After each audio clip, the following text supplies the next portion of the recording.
Good morning and welcome to the Lynas Corporation half-year results call for the 2020 financial year. Lynas CEO Amanda Lacaze will present today's call, and she's joined by Andrew Arnold, General Counsel and Company Secretary, and Gardin Sturzenegger, Chief Financial Officer. I'll now hand over to Amanda Lacaze. Morning everybody, and it is a beautiful day here in Sydney.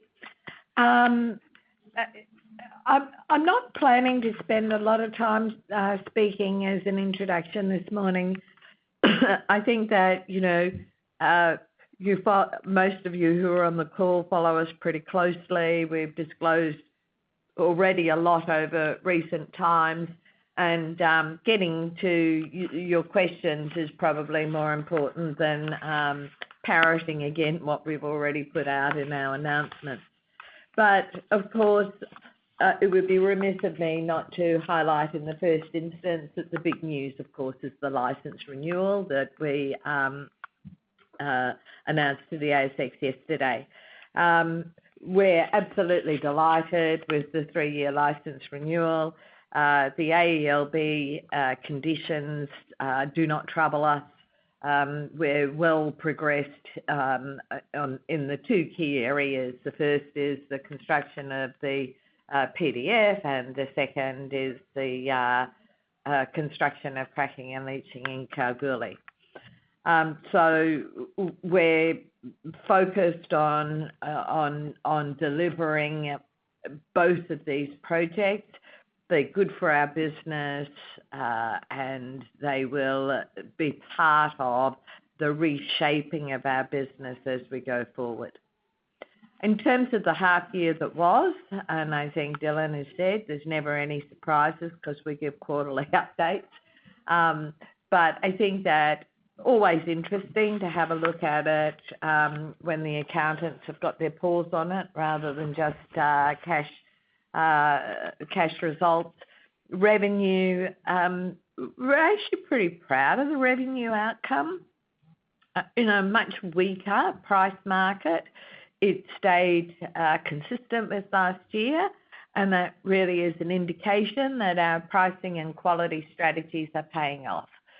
So it reflected the fact that we've got most of our NdPr, not most, by far the greatest majority of our NdPr is placed outside of China, and that gives us a benefit. The second is that the quality initiatives that we've implemented with respect to lanthanum and cerium are starting to pay off, and that gives us, I know that people often look at them and they're only a couple of dollars a kilo, but, an extra price on a kilo of lanthanum is just as valuable as extra price on a kilo of NdPr. So we certainly are taking the opportunity to continue to progress those strategies, and we think that we will get further benefit from them as we go forward. I'm also pretty proud of the fact that we demonstrated very clearly that the costs are under control, even with lower volume. So we, as everybody, I think, who's followed us for a while would know, there is some volume advantages and scale advantages, and across the 6 months we did not run at maximum rates. We did very specifically, as we've talked about previously, take a deliberate strategy this year to run at lower rates rather than shutting the plant down altogether. Notwithstanding that, we did end up with CNL shut down for sort of the last 9 or 10 days of the year. So we started everything up again, and had a little bit of time in the first couple of weeks of January to refill work in progress. But the plant, I'll touch wood when I say this, but it's running really well at present, and we're pretty pleased about recoveries, reliability, and just throughput. Uh, One of the things which I think is probably new for some people who will be looking at this is the accelerated depreciation that's been included in this, and I will leave that as a very technical point that Gaudenz can answer any questions on that. We continue to really invest a lot of time in ensuring that we delivered safe operations in both locations. Whilst we've talked about this previously, we're extremely proud of our 461 days lost time injury free. We unfortunately broke that record, and so we have reinvigorated our approach to safety. You can never bank safety. It is something that you need to have a focus on all the time. And the other thing is that, you know, we've had a really successful, I think, 6 months in terms of broader engagement, particularly within Malaysia. But I want to always remind people that we spend a lot of time engaging and being part of the local community in Laverton. And as we are developing our plans for our diversified industrial footprint, that now has extended to really significant activities to engage with the community in Kalgoorlie. Most recently, last week, our team was there at a business networking session. I had a series of excellent discussions. Of course, there are people there who are interested in what would be the opportunity to do business as a result of our project. There were others who really just wanted to understand more about our project. And, you know, we're very well advanced in making sure that we do have these engagements with all of our local communities. And then, of course, the exciting thing for us is the progress which is being made on the Lynas 2025 initiatives. We do now have a properly constituted project team, and well, at least the core of it. We will need to add to that as we move through each phase of the project. But our core engineering and project management and approvals teams are all in place. So I'm sure that there will be questions about, you know, what's the effect of the external environment, and I'm sure that many of you are, you know, sort of listening to me with one ear and watching your computer screens with the other. There are lots of moving parts externally. Certainly, you know, coronavirus, Malaysia, the politics in Malaysia at present, which, you know, you couldn't dream up if you were writing a book. But frankly, for us, what we have always adopted as our strategy, which has always paid off for us, is to really focus on our core business and our core work. We do important work in Lynas. The products that we produce are essential for all the technologies that we take for granted in the 21st century and are critical to the technologies which are going to allow us to address climate change. We are the only one outside China, and if there is one, you know, sort of key message which comes from the current coronavirus situation, it is that reliance on a single geography doesn't mean that it's just about political risk. The risk can come from any number of different avenues. And, you know, we really are looking at a very exciting time in terms of our business. So we're very focused on, notwithstanding the dynamism of the external environment, really remaining very focused on our core and making sure that we are executing on these, you know, really exciting transformation plans that we have in place. So with that, I'm really happy to just take some questions now. But our first question comes from the line of Dylan Kelly from Ord Minnett. Please go ahead. Good morning, Amanda, and congratulations to you and the team on a great outcome yesterday with the license renewal. There's been a lot of events in the last couple of weeks. I just wanted to walk through, starting with the WLP, with the permanent disposal facility. It's not clear to me how you can use the $50 million in the rehab bond. Can you explain to me what the sticking point is, or what portion of it could possibly be used, or what the hold up, or why the ALB is deciding to hold on to that for the moment? I don't have any specific insight into the ALB's decision-making process, but I would suggest that we're unconcerned about this in the medium term.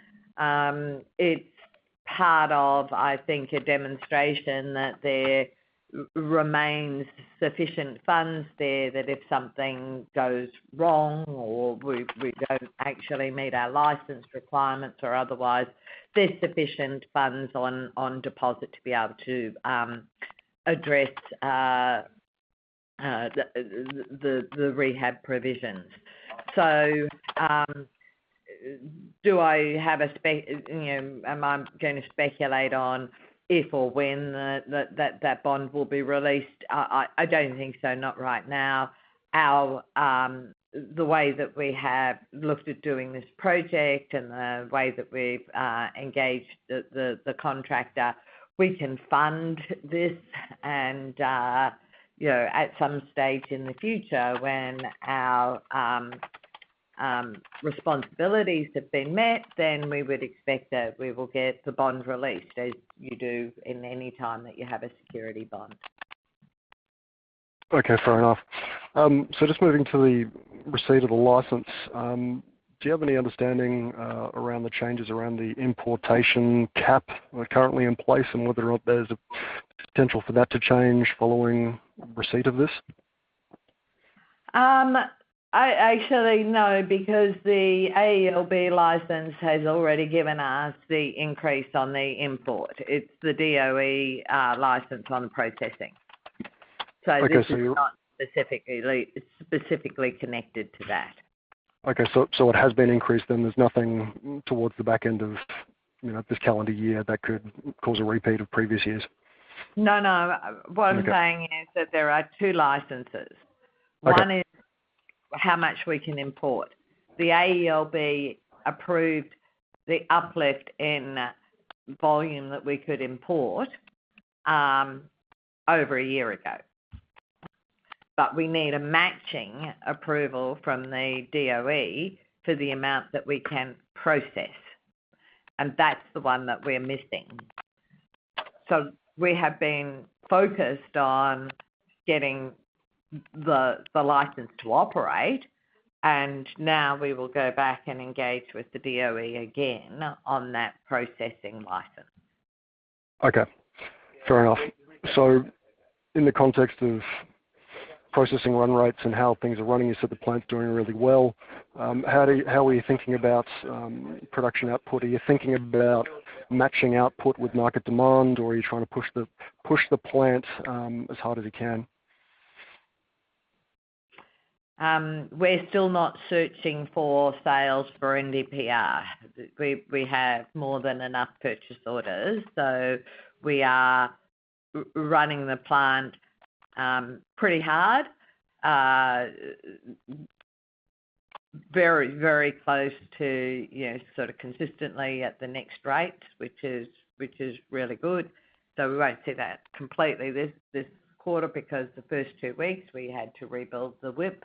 But other than that, the plant's running well, and we have plenty of demand. Okay, fair enough. I'll pass over for other questions. Thanks, Amanda. Thanks, Dylan. Our next question comes from Daniel Morgan from UBS. Please go ahead. Hi, Amanda and Tim. So a bit of a follow-on, I guess, from Dylan's question about the concentrate processing license being lifted.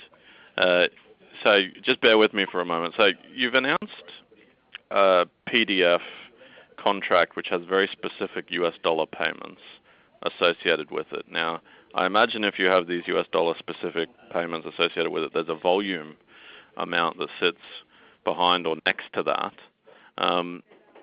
Does that include the assumption that we're going to get this higher volume, so we're going to be able to run at Lynas next? Or just wondering how that relates, your volumes. Okay, so first of all, I probably should say the contract is actually designated in ringgit, and one of the reasons why we originally expressed it in US dollars was because that provided people with a bridge to the PDF, but it is expressed in ringgit. The second thing is there are elements, clearly the contract, there are some parts of the cost of this which are relatively fixed, like actually building the deposit, the facility, and there are other parts which are more variable to the extent that, once we get to the stage of trucks going down the road, sort of putting material into it. But we have made a forecast on the amount of material that will be produced, and we have forecasted based upon current rates and also the uplift. So that will be factored into the engineering and the design of the PDF to ensure that there is sufficient there for the higher volume, because we remain pretty confident that this will get resolved now that we have the operating license resolved. Right, and if the contract is in ringgit, as you articulated, the markets are moving all over the place at the moment. Can you give us what the exchange rate is, just so we know what the ringgit value is at all? It might be easier if I give you the ringgit value. Of course, yes. That's all right, Andrew. Yeah. So over the course of the whole contract, it's 400 million ringgit. 400 million ringgit. Okay, thank you very much. And then obviously, so you've got the license renewal, which is very much a key catalyst for you guys. So well done there. Focus now moves to enacting the restructure plan.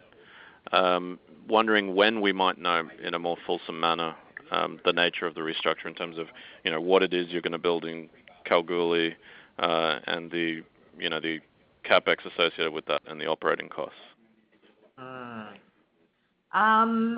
In the fullness of time, Daniel,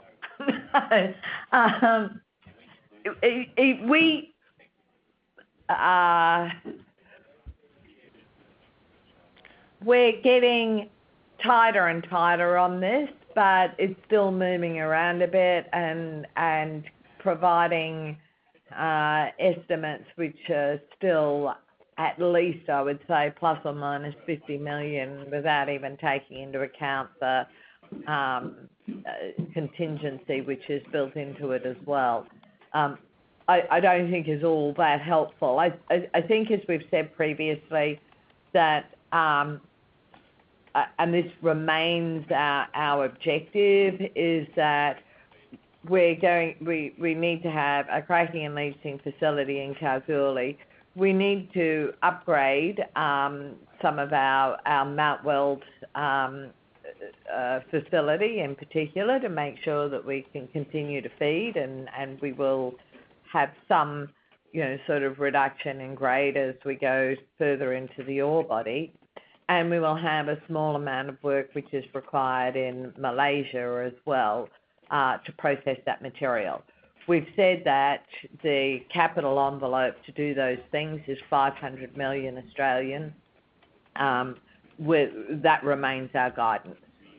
So there might be a bit of give and take across the sort of three big buckets of work which are required there, but our objective is to remain within that 500 million envelope.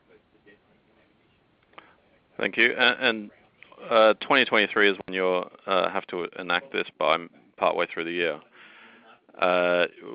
Wondering what the critical path on that is to achieving that outcome. Is it the approvals that you'll need to get in place in Australia, or is it ordering long lead items? And, if you could just talk to either or both of those things. All of the above. We've already put out our first request for tender on our longest lead item. So, we're running these things in parallel. Without question, the lead agency and major project status gives us confidence on our ability to navigate our way through the various approvals. But even with that, bear in mind that we've probably got at least a 12-month runway for most of the approvals. We are looking at what is the work that can be conducted, as said, in parallel with that. Certainly a lot of the engineering work, orders for the long lead time items, and some of the, we're hoping that we'll be able to start some site works which are, within the regulatory framework. We can only do things which can be relatively easily remediated if the approvals don't come through, which we're not expecting to be the case. But nonetheless, we're looking at can we do that. So we've got many of these things running in parallel. The project team's already engaged across a wide variety of contractors, looking at sort of the packages of work that need to be done for this. So I don't think there is a single sort of bottleneck that we're looking at present. We have multiple streams of work, and we are actively managing them in parallel, which for sequential thinking engineers can be a little bit of a challenge. Thank you very much for your answers. Thanks, Daniel. Our next question comes from Andrew White from Curran & Co. Please go ahead. Hi, team. Just a short one on where the focus is. I know you've talked a lot so far on this call about the project team you have working on Kalgoorlie. Initially, before various other questions were asked, I was just going to ask where the current focus is in terms of the proportion of work being done on the Blue Line joint venture, or MOU we should call it, and Kalgoorlie. So just the question really is how much of a proportion of time is being spent on the projects in the US compared to Kalgoorlie? We have a different team doing the work in the US. Okay. So it's well on track. We actually did the major work around design, costing, etc., ahead of the submission of the tender documentation in mid-December. There's a second tender that the US government has put out with respect to light rare earth separation, and so the team has extended their thinking to that, but it is a separate team. I see. So when is the tender process closed for the light rare earth tender? Early next month. Okay, right. No problem. No other questions for me. Thanks for that. Okay, thanks, Andrew. Our next question comes from Matthew Chen from Foster Stockbroking. Please go ahead. Hi, Amanda. Just wanted to ask, so with the coronavirus, has this pushed your engagement with potential or existing customers to source non-Chinese rare earths? Sure. We'd be a bit silly if we didn't take advantage of that now, wouldn't we? Yeah. As I said, I think that it's more to do with the conversation which Paul is having with customers and particularly end-use customers is a conversation about the risk that they introduce into their supply chain by not having a diversified supply base, where that diversity is not just suppliers but is geography. So, I think in rare earths there's been a great understanding of, sort of the risks associated with the geopolitics of everything, yep. but maybe rather less associated with the other types of events that could highlight that risk and disrupt supply chains. So I think that what it's doing is that it's reminding end users, manufacturers all over the world of the importance of a more diversified industrial footprint, just like we're doing ourselves. And so, I think that even I was talking to some of our Japanese colleagues about, sort of the effect in Japan, but even there, whilst there's a lot that they do which is independent of China, China is still very entwined in all of the supply chains. Yep. So I think everybody it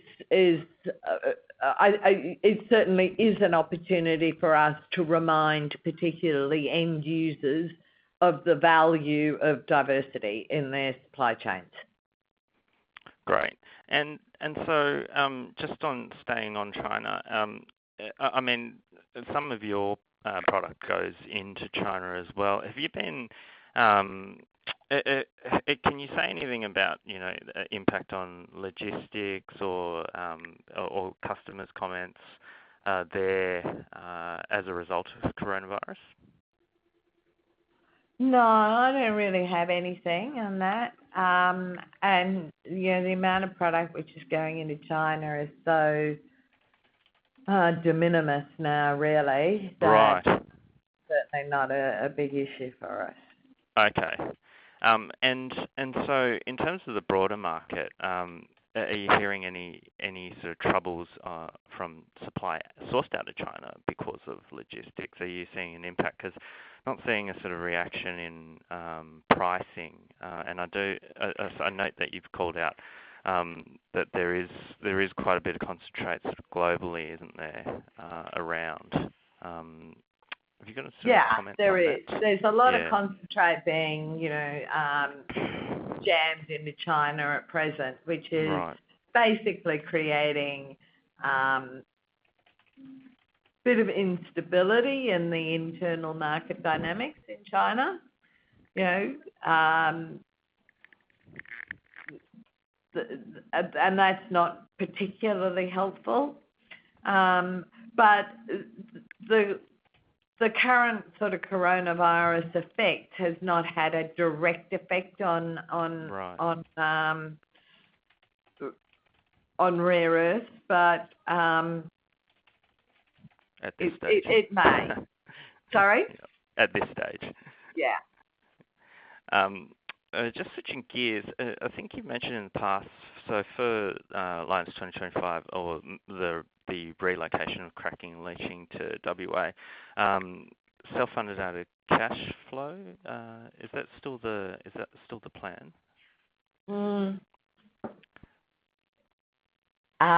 Yes, we're looking at the funding profile and the way that we're going to go about funding this. As long as the price stays lower, it gives us a few more challenges, and so we're looking at a variety of different sort of options at present. I mean, we don't have any sort of call on funds right now, but we've got.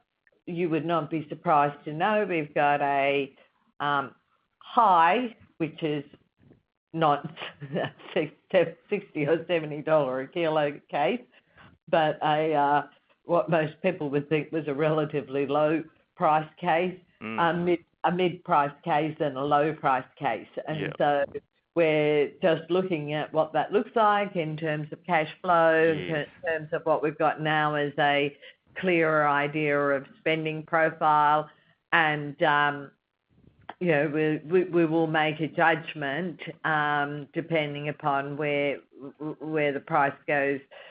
Really, as I said, we're not in any desperate hurry to get the cash tomorrow, because we haven't really commenced any sort of a steep spending curve at this stage. No. But if the price stays very low for a long time, then we will need to readdress the sources of funds. Yes, because I think it's probably stating the obvious that at spot cash build's a bit tricky, and I don't anticipate your long lead items like that. That sort of tracking probably at the end of this calendar year or something like that. That's when the spend will start to sort of tick up. I anticipate. That type of thing. And your long lead ticket item is the autoclaves. Just wanted to double check the kilns. The kiln. Yeah. Well, that's the longest, but there are some others as well with respect to the ancillary systems. Right. But our guys are all over that. Yep, I'm sure they are. No, that's it. Great, thanks. Terrific. Thank you. Speak to you soon. Thanks. Thanks, Matt. Our next question comes from Dylan Kelly from Ord Minnett. Please go ahead. Sorry, Amanda, me again. So just jumping back into the points around, self-funding and cash flow over the next couple of years, even at spot. With those assumptions, what does that assume around production rates, regardless of the price scenario in those cases? Are we running a flat chat?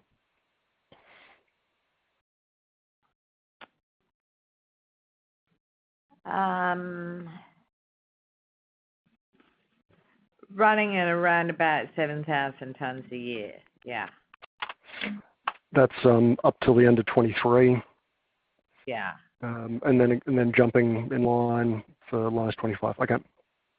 Now, in terms of the scope of works for the three big buckets that you mentioned before, has there been any changes in that scope now that you've got, say, like the second tender coming through from the DoD for the lights? Does that change the outlook at all? We've got quite a lot of optionality, Dylan, and one of the things which is really important, and I think everybody on this call who's followed us for a period of time will know that we spend a lot of time focusing on getting our priorities right and not trying to do too many things at once. So we have a great deal of optionality as we think about taking the business forward. And it's really supported by a lot of governments and government policy around the world. But we are actually in the business of running a business for the benefit of shareholders, not running a business for the benefit necessarily of governments. So whilst there are governments that would like us to be doing particular things, we need to make sure that we are doing things in the right order. And that means that ensuring that our resources are focused on doing the things that secure our future are most important. So that's the cracking and leaching facility in Kalgoorlie. The other thing is doing things which allow us to immediately build value. That's the heavy rare earth separation plant, because we don't separate our heavies at present. And as we are moving through into the next zone in our ore body, we're going to get more heavies, and we know that heavies are very attractively priced in the market at present, and are likely to continue to be so. The optionality that we have once we have these things in place is really pretty significant. This comes back to the, what do you get from having a more diversified footprint? Well, we get options to be able to take product out at different parts along the processing chain that will be optimized for feedstock into plants at various stages. So certainly, is there an opportunity after we've got the cracking and leaching locked and loaded in Kalgoorlie to do, maybe some further processing with upstream SX? Yes, there is. Is there an opportunity to put a light rare earth line in alongside the heavy rare earth line in the US? Yes, there is. But are we going to try to do them all at once? No, we're not. So, absolute number one priority, best, brightest, sort of focused on cracking and leaching in Kalgoorlie and building the heavy rare earth separation plant. And frankly, we will build that plant. There's a great deal of attraction to putting it in the US, and particularly if it's, got some US government funding associated with it. But if we're not successful on that tender, we will still build a heavy rare earth separation plant. And we will go back and we will think about what's the right place to do it. Okay. So in that context, is it safe to say that the $500 million number is more of a worst case, all attributable if we want to do absolutely everything? Is that the way to think about it then? No. If we were going to do, for example, upstream solvent extraction in Western Australia, there's another big price tag associated with that. Okay, so that's incremental. And lights in the US would be incremental as well?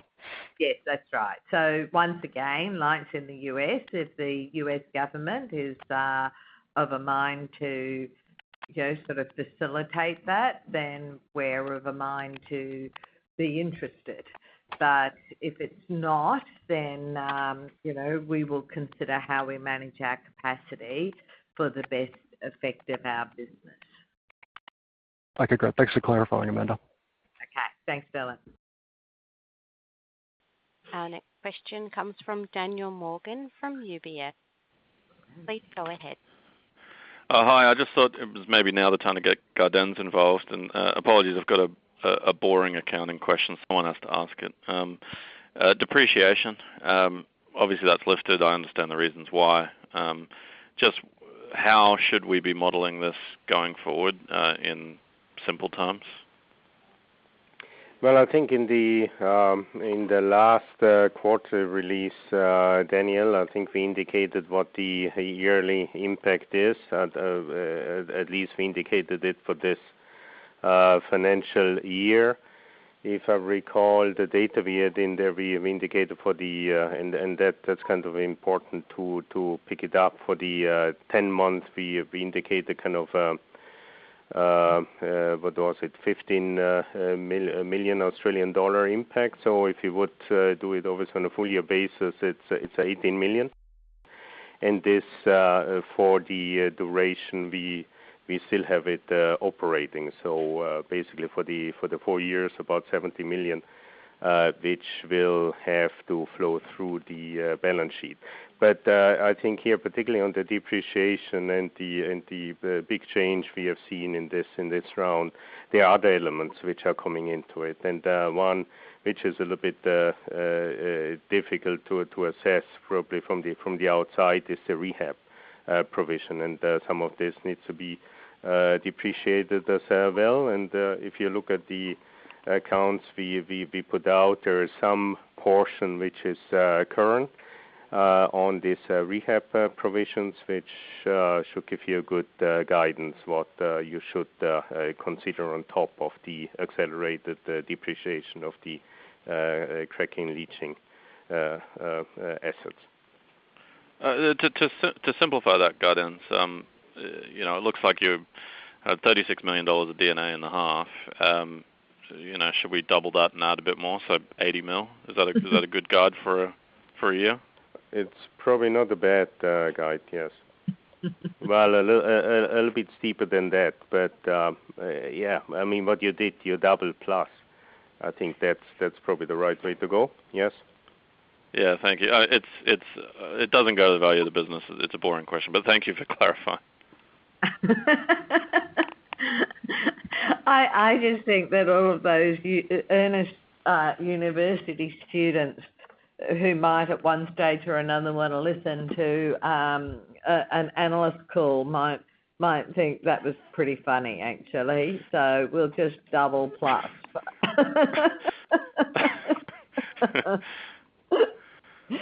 But yes, works as well as anything else, as Gaudenz said.